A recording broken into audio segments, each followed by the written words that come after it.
You might think that darts players only play darts, but what if you don't earn enough from the sport? Many darts players have a second job to cover their monthly expenses. It might be embarrassing for the players, but what if you have no choice? Today, we show you which darts players have second jobs you would not expect. The last player you will not believe, so keep watching. Peter Wright's journey to becoming one of the most prominent names in darting history has been far from smooth. Despite his current status as a multi-millionaire, his path to success was filled with obstacles and detours. Back in 1995, Wright had a taste of the big stage when he competed in the BDO World Darts Championship. However, his journey ended in disappointment as he lost in the first round to eventual champion Richie Burnett. Following this defeat, Wright decided not to pursue a career in professional darts. Instead, he took on various jobs to make ends meet while still playing in local darts leagues. Building and fitting tyres became his means of income during this period. It wasn't until 2005 that Wright made another notable appearance on the darts scene. He participated in the UK Open, where he fought valiantly but fell short,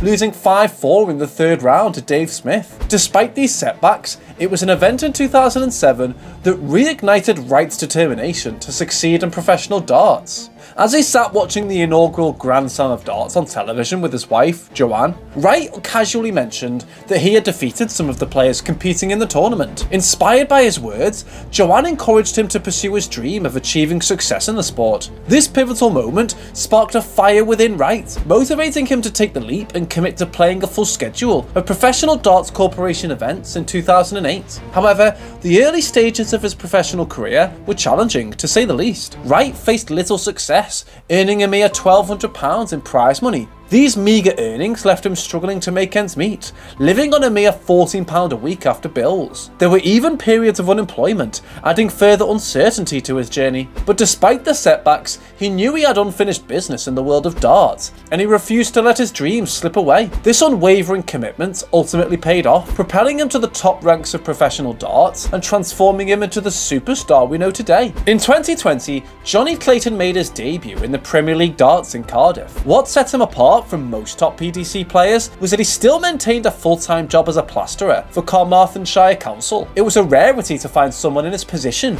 juggling a career away from the dartboard, which made his recent achievements all the more remarkable. Despite working 37 hours a week in his council job, Clayton managed to secure 3 PDC ranking titles in the previous 4 years. Not only that, but he solidified his position in the elite top 16 world rankings for over a year. Known by his nickname the Ferret, a moniker inherited from his rugby days, Clayton's success in darts was truly commendable. With 2 young children relying on him, Clayton recognised the unpredictability of a career in darts. He understood that fortunes in the sport could change rapidly, and that's why he opted to play it safe. While some questioned his decision to continue working, he believed it kept him grounded and offered something else to focus on. Being a sports enthusiast, he loved activities like golf, fishing and watching rugby. If he were to give up his job, he wondered if he would truly dedicate 100% of his time to darts or find himself on the golf course on a sunny day. It was unknown territory for him, and at that time, he was content with the way things were. Moreover, Clayton's employment with Carmarthenshire Council held a certain security. Leaving his job would have meant relinquishing benefits like his pension and the stability tied to working for the council. While darts offered a different level of financial reward, he weighed the pros and cons. It was a tough decision to let go of a dependable job, especially considering the welfare of his young children. Clayton acknowledged that he might have been doing the wrong thing by continuing to work, but it was a choice he had made based on his personal circumstances.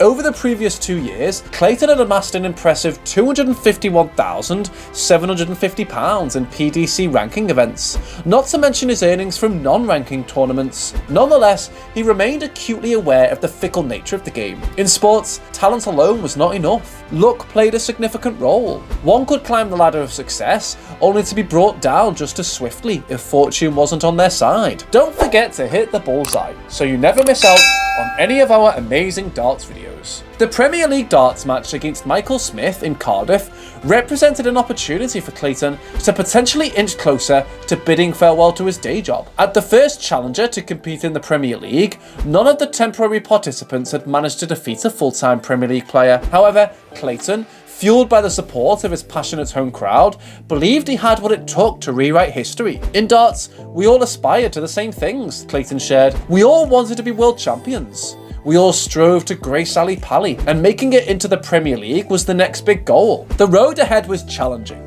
but with determination and a touch of luck, the Ferret was ready to forge his path in the world of professional darts. Gerwyn Price, a darts player whose journey to professional darts has taken some interesting turns. Before he became a household name in the world of darts, Price showcased his athletic abilities in a completely different arena. In his earlier years, Price made a name for himself as a hooker in the Welsh Premier Division. Representing teams like Neath and Crosskeys, he demonstrated his skills on the rugby field, leaving a lasting impact. Not content with just rugby union, Price also ventured into rugby league, playing for the South Wales Scorpions and the Blackwood Bulldogs. His talent was recognised when he earned a cap for the Wales Dragonhearts. Price's versatility didn't stop at rugby. In a surprising twist, he even had a brief stint with the Glasgow Warriors in the Pro 12. Stepping in as injury cover for their top choice players, Price showcases adaptability and willingness to take on new challenges. One notable highlight during his time with Crosskeys was their victory in the 2011-12 WRU Challenge Cup. Price played a pivotal role in the team's success,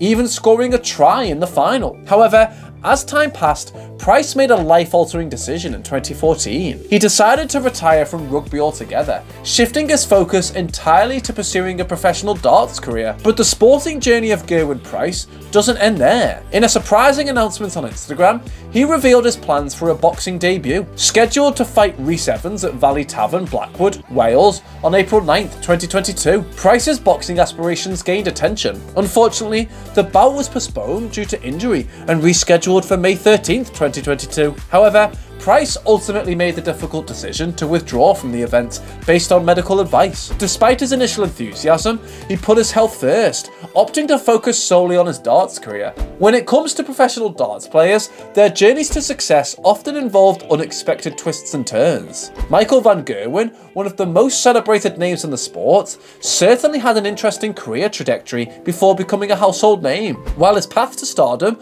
ultimately led him to conquer the world of darts, Van Gerwen's first taste of recognition came through an entirely different avenue. In a peculiar twist of fate, the Dutchman found himself working on a property owned by none other than Dennis Bergkamp, the renowned former Arsenal and Holland star. During his teenage years, Van Gerwen earned a living as a tiler, honing his skills in various construction projects. Little did he know that a pivotal moment awaited him when he was tasked with tiling Bergkamp's bathroom. It was an opportunity that seemed ordinary at the time, but held an unforeseen significance in Van Gerwen's life. Reflecting on those earlier days, the passionate PSV Eindhoven fan shared his thoughts, saying, "I used to work as a tiler when I was a teenager, and the biggest job I had was putting the tiles up in Dennis Bergkamp's bathroom." At that point, Van Gerwen couldn't have possibly imagined the remarkable journey that lay ahead. He continued, marvelling at the unlikely path his life had taken. "When I was fitting those tiles, I never thought I'd be a millionaire by the time I was 24. But it proves that if you work hard and do well at major tournaments,